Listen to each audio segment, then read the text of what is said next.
I got poisoned with lead, and then eventually I decided, well, let me just try eat fruit, nothing but fruits. I was very close to basically taking my own life because my mental health declined severely. It was really, really bad. I got to a point where my doctor said that I have to start including animal foods in my diet. My body already that started breaking down. My bones were breaking for no reason.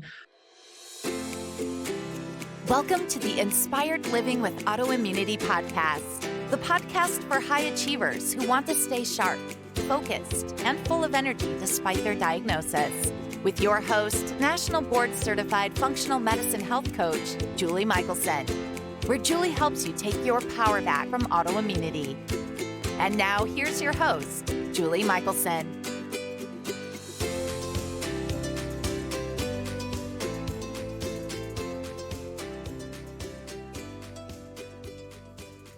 Welcome back to the Inspired Living with Autoimmunity podcast. I'm your host, Julie Michelson, and today we're joined by Sylwia Tabor, the co-founder of Carnivore Snacks.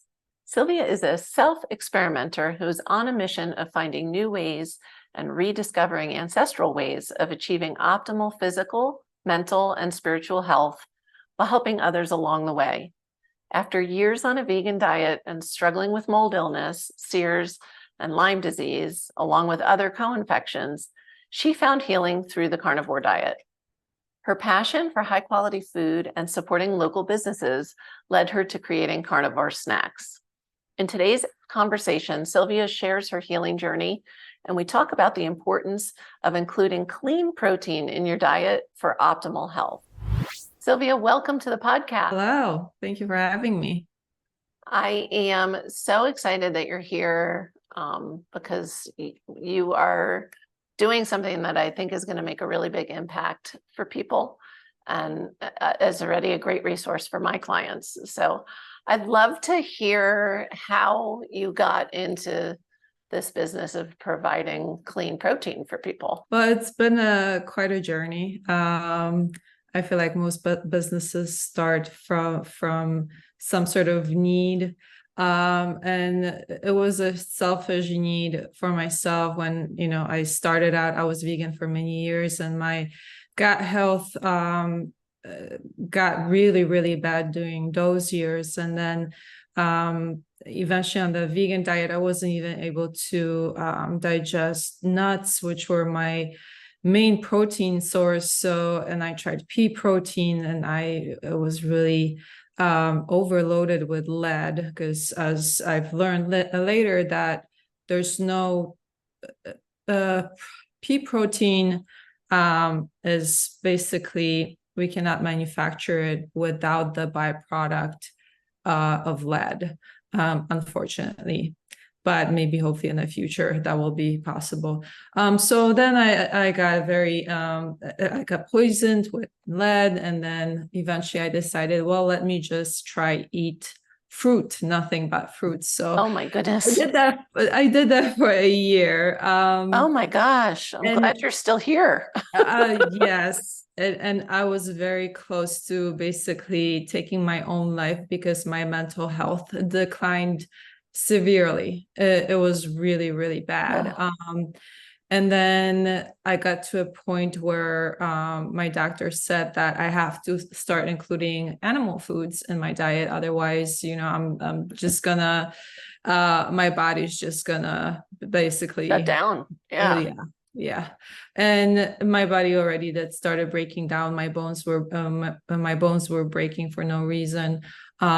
Just a small pressure would break my ribs. And I finally gave in, and I started eating eggs and a little bit of fish. Then unfortunately I had a very bad infection. It was necrotizing fasciitis. It was another thing that almost took my life. And it was right after I got infected with Lyme. I was bitten by brown recluse. And at that time, I had no idea that brown recluse can transmit Lyme disease. But and I had first it was MRSA, then it turned into necrotizing fasciitis. I ended up in the hospital, in ICU for a week, and the doctors were very puzzled because they couldn't figure out what that infection was. It looked very bizarre because it looked like I had a snake under the skin around my torso. The infection was spreading pretty quickly as well. And they were basically pumping me with a lot of antibiotics. And I had in both arms, I had IVs with antibiotics. Nothing was helping. It was surgery, 3 surgeries back to back every 3 days in a row. Finally, they found a solution. But after this whole thing, I went back home, and even drinking water hurt my gut. Oh my goodness. So bad after all these antibiotics. And I remember my friend sent me a video to Dr. Baker's, Dr. Sean Baker. And it wasn't with Joe Rogan, because I know everybody knows Dr. Sean Baker from Joe Rogan's podcast, but it was from, I forgot the name, but I watched it and I was thinking to myself, like, this guy is nuts. He's going to get a colon cancer and this and that and all kinds of diseases. But at that point, I was so desperate. I decided to try carnivore diet. And at that point, I started eating nothing but meat. And for me, it was simple. It was just meat and water and salt. I never really cared for spices or for herbs or anything like that. And then while I lived in Chicago and I had a corporate job, it was pretty easy to sustain my carnivore diet. But then I decided to move to California. My job involved a lot of travel.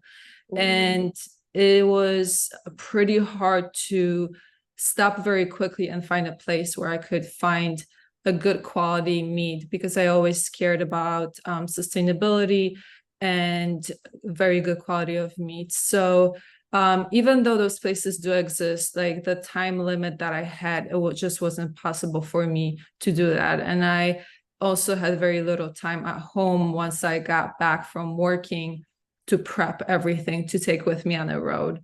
So that's kind of like how I started thinking. I'm like, oh my God, it would be, and I searched everywhere for just, a meat that it was just meat and sulfur product that I could take with me that was already done. It was in a bag that I wouldn't have to worry to, bring a knife or a steak knife with me.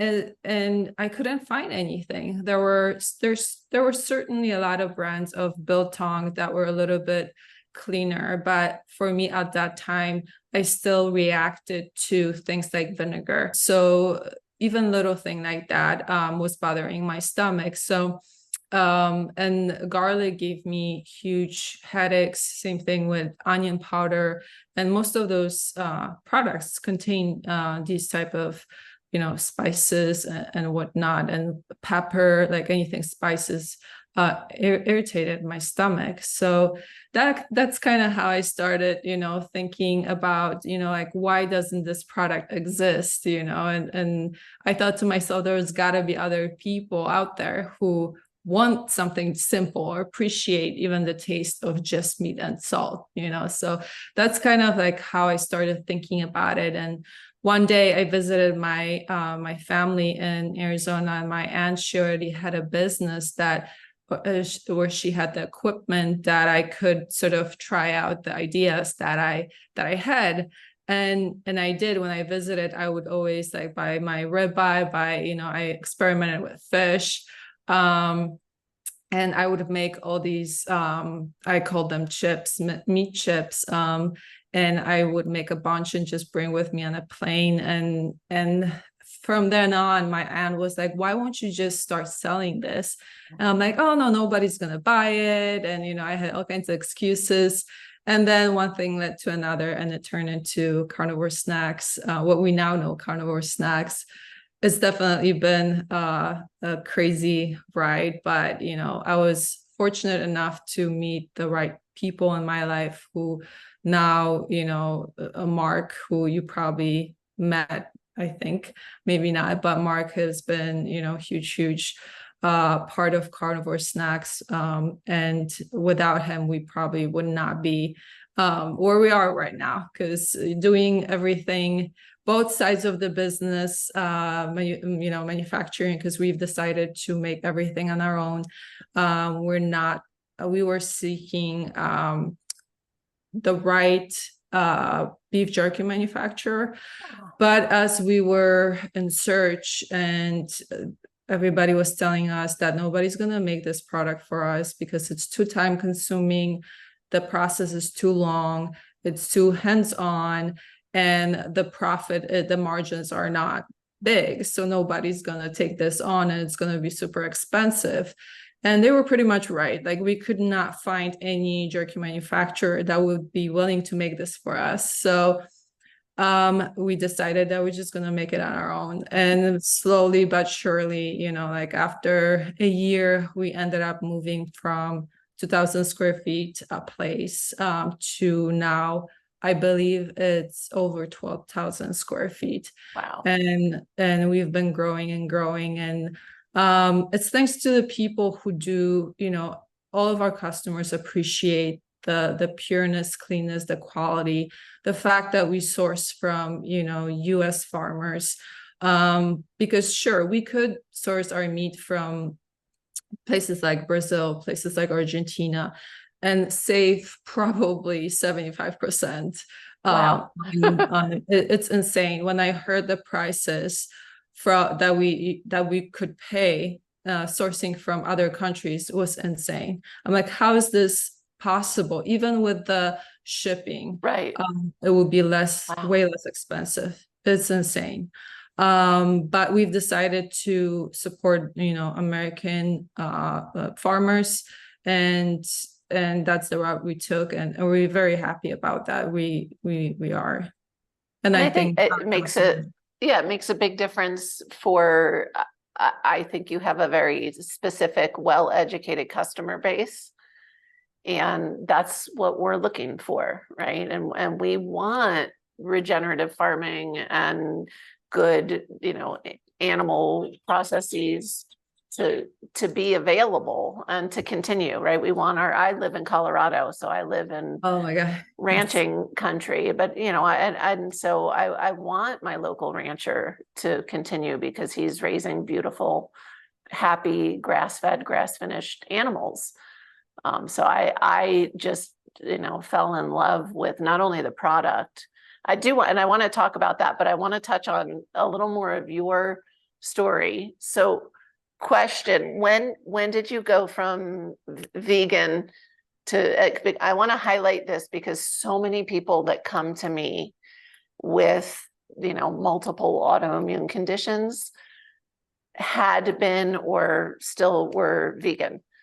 So it's a really common issue, and often that change to veganism feels good. Like, people feel good for 6 months or whatever their time period is, and I've seen the same with something like, I think anytime we make a big change, we can feel that boost. But so I'm just curious, how long has it been since you were a practicing vegan? I started out, so prior to what I consider raw vegan, I was a vegetarian. But for me, being Polish, vegetarian basically meant vegan, because for us, vegetarian is vegetation. Exactly. Right. So that meant basically I was eating mostly vegetables, some fruit. And I would have sauerkraut, and I remember I would use things like canola oil too.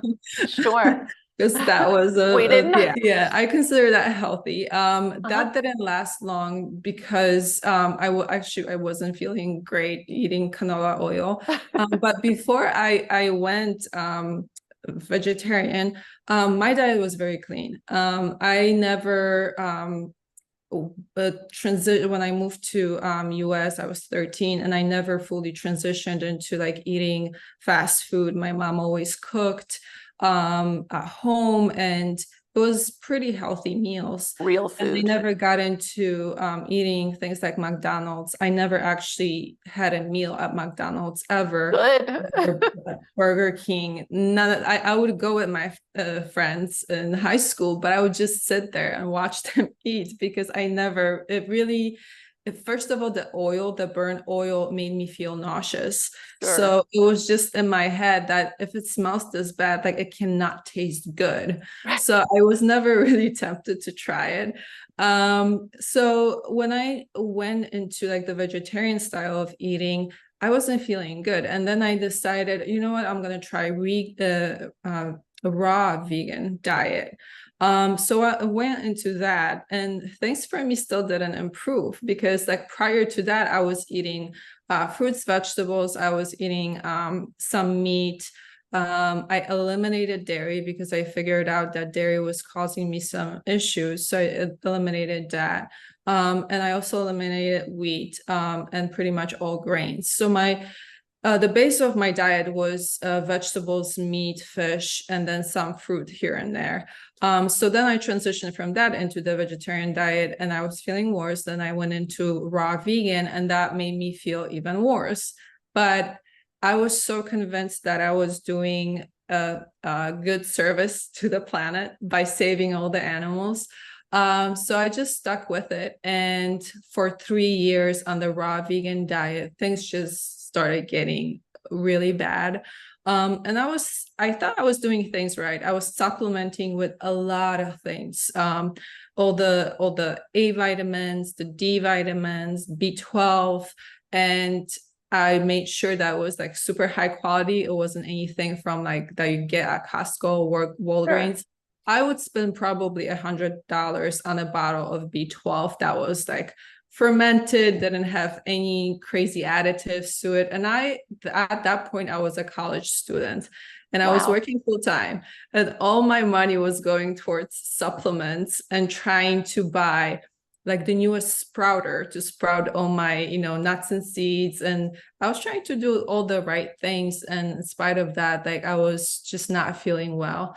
And I was getting very, very weak. You could see like my arms were so thin that, my family was worried, but Sure. They wouldn't say anything because, here I am thinking that I'm so healthy because I'm only eating fruits, vegetables, and I'm trying to convince my entire family to go vegan. Thank God they were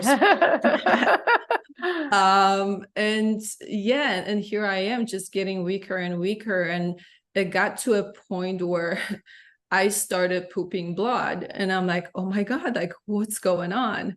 And I was not digesting any of the nuts and almonds. After eating almonds, that was happening every single time. And till this day, I still have friends who are vegan or eat almonds, and the same thing happens to them. And I tell them, I just stop eating almonds, no matter how great they are, how amazing it's sprouted. Like I don't think your body can give you a clearer sign that something is exactly. Not for Yes. you. Yes. Oh my goodness. That was like almonds and nuts. It was like the only thing in the raw vegan diet that like I truly enjoyed, like literally enjoyed. Sure, because there was some protein. Your body was probably happy about, yes. Oh my gosh, a little bit of protein and some fats, good fats. If you truly think about it, like how much of that protein you really absorb when, like when you poop it out, absorbing like anything. All these pieces of almonds.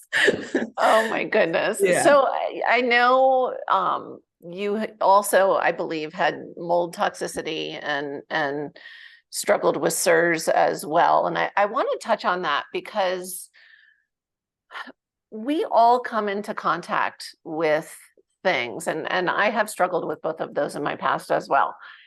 And what I've come to learn through my work is that the body should be able to fight stuff off. And so you were so compromised that you couldn't.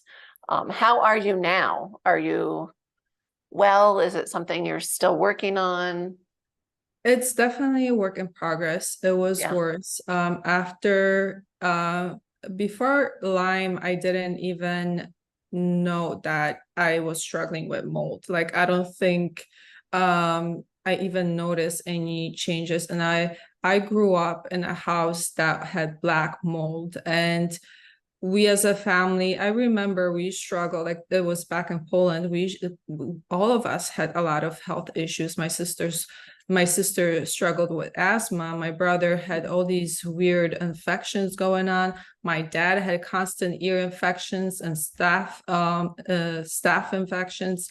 And now that I think about it, it all makes sense. Right. And for me, the issues that I always struggled with as a kid when we lived in that house was digestive issues. Mhm. And then going into the raw vegan, I feel like that got even worse. Sure. And then after Lyme, things got so bad. I would be stuck in bed for a couple of weeks, unable to get up. I couldn't get out of the bed. Mentally, I was thinking to myself, like, I know I'm not lazy, and Right. I want to do things. I'm very motivated, but I can't, like, physically, it was like somebody or something drained all the energy I had in my body, and I just couldn't move. And then on the other side, it was the opposite. Whenever I would get exposed to mold, my brain would stop functioning. So some days it was more physical, other days it was more mental. And I remember one day, my parents now live in Wisconsin, and I finally figure out that they have a lot of mold in there. And it's Aspergillus mold, which is the spore that I'm mostly intolerant to, allergic to. Okay. And every time I would go visit, I would come back home and I could not function. It would take me 2 days in bed. And then I remember one day looking at my phone after I was exposed, and I could not understand the letters. Oh my They just look goodness. like numbers. And that's when I got so scared. I'm like, I know I know how to read. Right. All of it just looked like symbols to me. I had Oh no my idea what it gosh. meant. Um, So so scary. Lyme definitely had things like the mold illness. It definitely brought it up to the surface and made things worse. So I worked with a doctor here in Columbus, and I was able to actually get rid of Lyme. And now I'm working on mold illness, and I'm on a lot of stuff right now, but it's definitely helping. And it's a process. I mean, it It's is, and you mentioned, about the house in Poland. I mean, that's the tricky thing about mold. If you all had been sick with the same thing, perhaps people would have been looking for, is it the house? But it is the tricky thing that you can have any, people always ask me, well, what are the symptoms of mold toxicity? And I'm like, name a symptom. It could be, So, I'm grateful for yeah, you that you're continuing to work on it, because it's a process for sure. it is. And like you said, I am shocked that my parents are living in the house in Wisconsin and are feeling normal. I mean, normal Yeah, to them, right. but they do complain of being tired of this and that aches and pains. But whenever I mention mold illness, like that, they don't They listen. won't go there. It's not a Yeah. thing. It's not. Yeah. But and it's hard. It's hard because your family will look at you like you're some sort of weirdo, like you're coming up with stuff, Right. and it's hard to tell your parents, listen, I'm sorry, like I cannot come visit you anymore for Christmas or holidays because I cannot afford to digress like all the progress I have made. If I Sure. go and visit them, I'm going to be back to square one. Right. And getting out of that, that dark hole that small exposure brings, it's just, for me, it's not worth it. Like, I love my parents, but Yeah. it's hard. No, I could imagine. So I want to shift. I'm glad you're doing better, and I'm glad you're still working on it. Are you still carnivore, or do you include some fruits and vegetables in your diet? I do include fruits and vegetables. Awesome. Yay. Yeah. I was hoping. I think Um, it can be an amazing reset, especially when somebody has, really intense gut issues like you did. I've had some clients that have gone that route, and I always make a deal with them, like, let's do it as a reset and then stay clean. So yay. yes. I want to, Yeah, go sorry, go ahead. ahead. No, go ahead. No, I just wanted to say, I used to do consulting, nutritional consulting with a lot of people, and many people came to me wanting to transition to carnivore diet for just to lose weight. And I wanted to talk them out of it, because I honestly, if you're not struggling with any autoimmune or anything crazy, I would not advise anybody to go carnivore full time and just, for the rest of their lives. I do believe there's vegetables, even for detoxification purposes. They're so Sure. important. Yes. Like even now for me with the mold illness, vegetables help me. Like Sure. I sometimes I do feel like I swell up if I eat vegetables. Like I feel like that fiber soaks up whatever toxins are in my body at that time, and then I get rid of it. And I understand, and I love carnivore community, and I understand that some people do it because they struggle with maybe addictions and whatnot, and if they have a little bite of fruit and that sweetness just turns Triggers. something on in their Sure. brain, and then binge on pounds and pounds of fruit, which of course it's not healthy, and I understand that, but it's almost like a crutch, and Right. you have to figure out why that is, because that is not normal. But for some people, it's fine. It's fine to be carnivore. If they have to be carnivore for the rest of their lives, it's okay. And that's okay. I just don't believe that is the way. That is a healthy way. Yay. And I see, I didn't know. I was afraid to ask. No, yeah. And we're all, everybody has a different journey. But I believe in, with the most varied diet that supports us, which is going to look different from person to person, but always includes clean protein. I don't know. So I want to talk about clean protein. I want to talk about carnivore snacks, because as somebody who has been on her own health journey and supports others, again, like I said, I'm always looking for ways to support, not, always starts with myself, and I never recommend anything for people that I don't enjoy or use. And so same thing. I mean, I travel with clean protein in my bag and in my suitcase, and what I love so much about your company is not only the sourcing and the care that you put into making sure that this is, truly high quality protein, but like you said, it's just the meat and salt. And what blows me away, even though I am a grass-fed beef lover, is how you can get really showcase the different cuts of meat. They taste different. Like they literally, we were recently at a conference and Carnivore Snacks was there. And so it was my chance to literally go down the line and taste all of the different cuts. And we were blown away. And it was funny because it was like, well, which one do you want? We wanted all of them. And so I think that is so amazing. So I wanted to talk about that a little bit. Obviously, it started with what you could tolerate, but also you don't need anything other than the meat and salt. Like you just don't. It's amazing. So how did that come up? How did you decide, well, we want ribeye and we want strip and we like all the different cuts? Because that is really unusual. I don't know if there is another company doing that.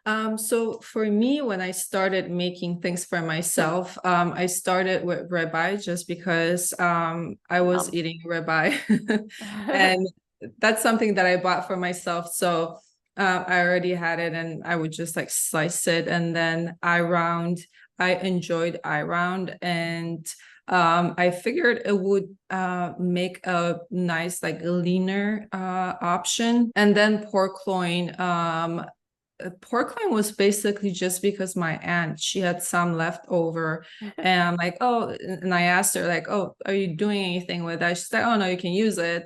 So I ended up making that, and it was like the most flavorful out of all the cuts I made. So those were like my top 3 that I was making for myself. So basically, this is why we started with those, because I already tested them. I already had the recipe for them, and I knew it was going to work. So those, and also leg of lamb, but leg of lamb I wasn't crazy about at the beginning, because the one that I was getting was from Australia, and even though it was grass fed, it wasn't tasting too great, and the texture was kind of tough, and so I wasn't crazy about it. But the top 3 were basically the ribeye, around, and pork loin, just because it was proven. I had the recipe, so we started with that. And later on, we started, as we started sourcing, as we started growing, and making connections with the farmers, we started asking questions. What can we help you with? What do you have a lot on your hands that your customers are not buying, so we can help you guys sell that? I can always figure out what I can make recipe. with it. Yeah, exactly. So it was basically later on, that's how this happened. Now that we have launched Skirt Steak, it was another case of us helping one of our primary farms, which is Joyce Farm out of Northern Carolina. And it's just on that end, it feels good to help the farmers, because they're stuck with, thousands of pounds of meat that they are not able to move. And if we can help them out with that, like it feels amazing, and then we know our customers are gonna enjoy that. So that's kind of how, how it started, and how the company has grown. And, we're trying to help on both ends. And sometimes, the farms might have just a little bit of something, and it's not going to be, this is why we basically launched memberships, because some farms have one cut of meat, but that might be only for like 3 months that they have it. Once we use it, once we buy it from them, it's gone until they can collect that again, and then we might have it back again. So that's kind of like why the membership happened recently. And there's many people who enjoy that. I mean, I don't know if you had a chance to try the Wagyu cuts, but those are amazing. And now the skirt steak. I think skirt steak is now my favorite. Is it? And I wanted to circle back to the lamb, because you did perfect the lamb, and I know that was your favorite before the skirt steak. So yes. So with the lamb, sourcing makes so much difference. Now that we tried, once we started developing relationships with farmers, we were able to find farm that was big enough to provide us supply that would, allow us to sell to customers. Once I tested out their product, it turned out to be way, way better than what I tested from Australia. And that's another thing, quality matters so much when it comes to our product. And, like when I was making it for myself, I was buying grass-fed ribeye from Costco, not Costco, but Whole Foods. And and that compared to regeneratively raised is night and day.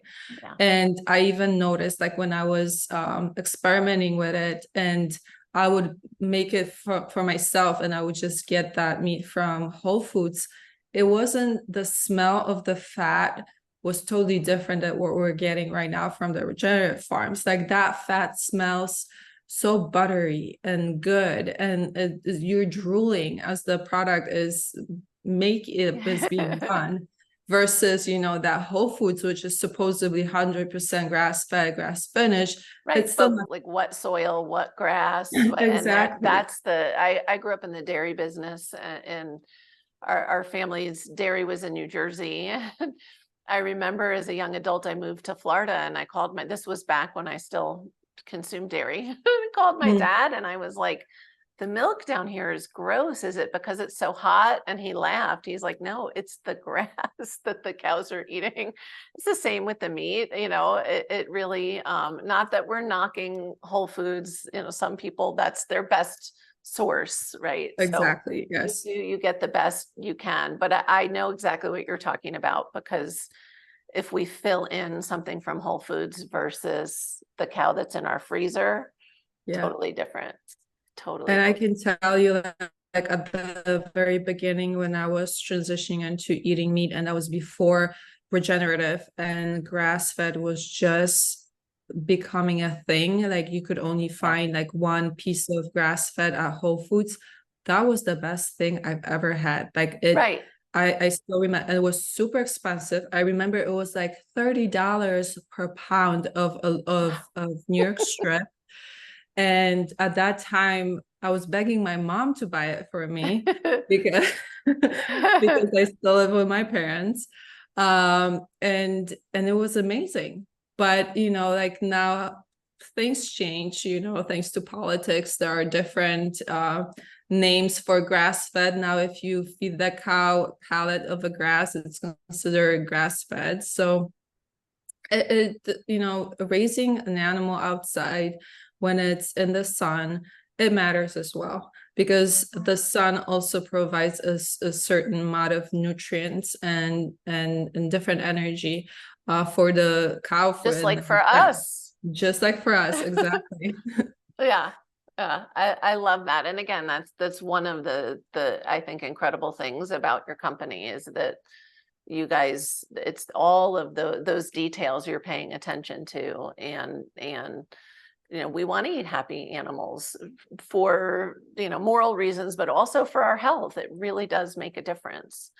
And so I'm so glad I have all of my clients. I'm like, here, you have to try that, because I'm always I'm big on what I call purse snacks or truck snacks, depending on car snacks. I don't leave the house.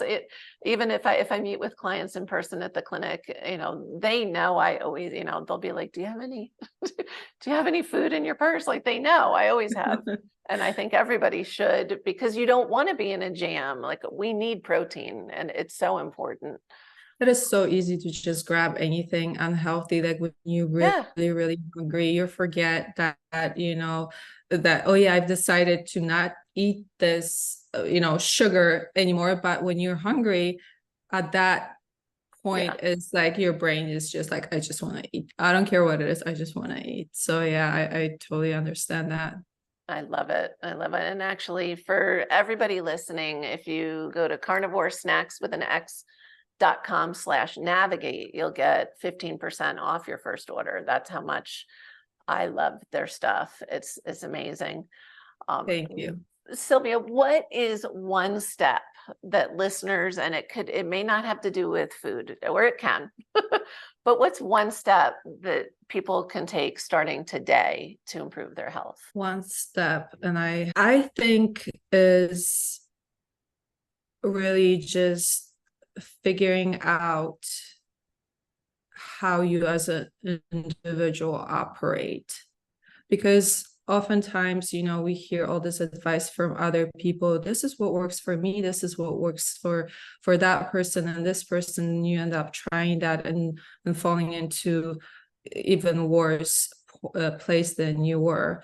But if you figure out, let's say you're somebody who wants to start working out, and you hear some influencer on Instagram saying that, the only way, the best way to work out is in the morning in a fasted state, because that's where you get the most benefits. But if you're not somebody who has the time in the morning and has time maybe at noon, if you work office job and can go for a walk, like that's great. Figure out the way that works best for you in order to implement whatever changes you want to make, and do it your way. somebody else's way is not the only way. Just figure out for yourself and just have a plan and I love that. go after it. Go get it. That's Go get awesome. Before we wrap up, where's the best place? And we'll have all the links in the show notes, but for people listening on the go, where's the best place to find you or Carnivore Snacks, or where can they learn more? I am mostly on Instagram and Carnivore Snacks is at carnivore.snacks with an X at the end on Instagram. And the website is carnivoresnacks.com. Awesome. Yes. So we have a lot of cool stuff coming up. If anybody wants to subscribe or try out our product, use the link Julie mentioned for a discount. And if you guys want to connect on Instagram, I'm always there. Well, not always, sometimes, but that's good. I'm glad you're not always there. Yeah, I'm not always there. She's popping in and out. I'm mostly at Carnivore Snacks, but I'll hop in sometimes. I love it. Sylwia, thank you so much for sharing your journey with us and for bringing Carnivore Snacks to the world. It was definitely needed, and they're delicious. So keep those ideas, keep growing, keep doing what you're doing, because the world needs carnivore snacks. Thank you so much. And thank you for spreading the word and doing what you're doing, because we definitely need more people like you. My pleasure. For everyone listening, remember you can get the show notes and transcripts by visiting inspiredliving.show. I hope you had a great time and enjoyed this episode as much as I did. Go get those carnivore snacks. I'll see you next week. Thank you for listening to Julie Michelson's Inspired Living with Autoimmunity. Did you enjoy this episode? Please like, share, and subscribe wherever you listen to podcasts. If you'd like to get a transcript of this and every other episode, just head on over to inspiredliving.show or click on the link in this episode's description. There, you can also find everything we discussed in this episode, including links and information about our guest. You can even send in your questions to be answered by Julie in a future episode. That's inspiredliving.show. Until next time, this is Julie Michelson's Inspired Living with Autoimmunity podcast, helping you take your power back.